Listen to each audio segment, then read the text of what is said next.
Hello বন্ধুরা, তো কেমন আছো সবাই? আজকে আবারও ফিরে চলে এসেছি নতুন একটা রেসিপি নিয়ে। আজকের রেসিপি হচ্ছে পাটিসাপটা। তো বেশি দেরি না করে চলো ঝটপট রেসিপি দেখে নেওয়া যাক।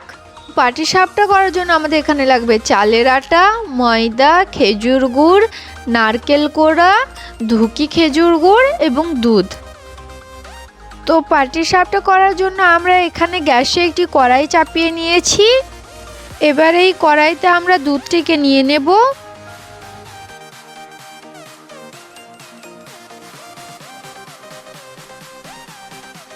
এরপর এতে দিয়ে দেব নারকেল কোড়াটিকে এবং এটিকে বেশ কিছুক্ষণ খুন্তি করে নাড়তে থাকবো।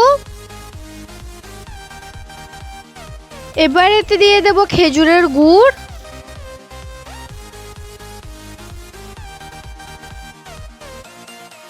এবং আবারও এটিকে খুন্তি করে নেড়ে নেব বেশ কিছুক্ষণ।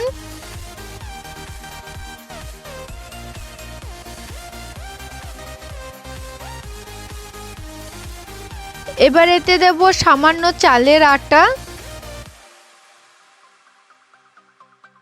এবং আবারও এটিকে খুন্তি করে নাড়তে থাকবো বেশ কিছুক্ষণ।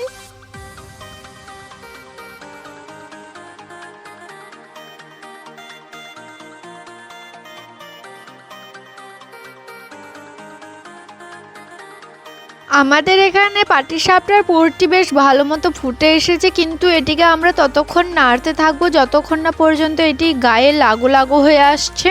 বন্ধুরা, আমরা এখানে এটিকে নাড়তে থাকি ততক্ষণ আপনারা চ্যানেলে নতুন হয়ে থাকলে চ্যানেলটিকে প্লিজ সাবস্ক্রাইব করে দেবেন এবং পাশে থাকা বেল আইকনটিকে অলে সেট করে দেবেন এবং ভিডিওটি পছন্দ হলে ভিডিওটি অবশ্যই একটি লাইক, কমেন্ট ও শেয়ার করে দেবেন।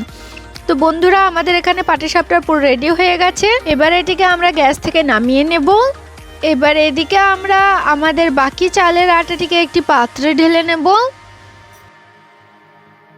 এবার এই চালের আটায় দিয়ে দেব সামান্য ময়দা,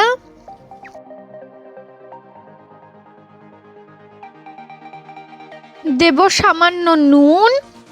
এবার এই ধুকি খেজুরের গুড়টিকে আমরা এতে সামান্য ভেঙে দিয়ে দেব। এই ধুকি খেজুরের গুড়টিকে আমরা হাতে করে গুঁড়ো গুঁড়ো করে নেব। এবার এটিকে আমরা সামান্য পানি দিয়ে হাতে করে মাখিয়ে একটি ব্যাটার তৈরি করে নেব। বন্ধুরা, পৌষ সংক্রান্তি তো আর চলেই এসেছে, আর পৌষ সংক্রান্তিতে পাটিসাপটা না খেলে যেন পৌষ সংক্রান্তি ঠিক জমে না। তাই আপনাদের কাছে নিয়ে চলে এসেছি খুব সহজ পদ্ধতিতে পাটিসাপটার রেসিপি।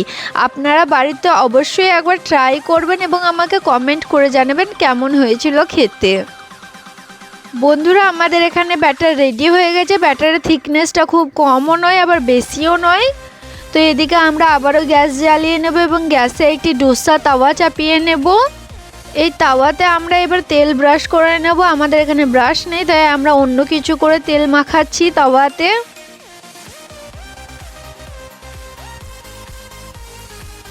আমাদের এখানে তেল মাখানো হয়ে গেছে। এবার এতে আমরা আমাদের ব্যাটারটিকে স্প্রেড করে দিয়ে দেব।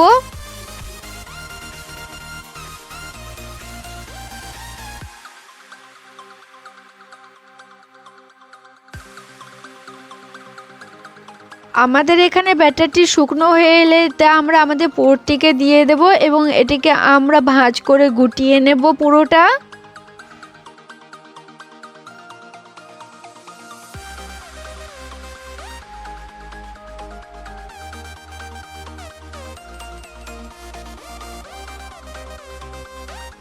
তো বন্ধুরা, আমাদের এখানে পাটিসাপটা একদম রেডি। এবার এটিকে আমরা একটি পাত্রে তুলে নেব এবং গরম গরম খাবো সপরিবারে।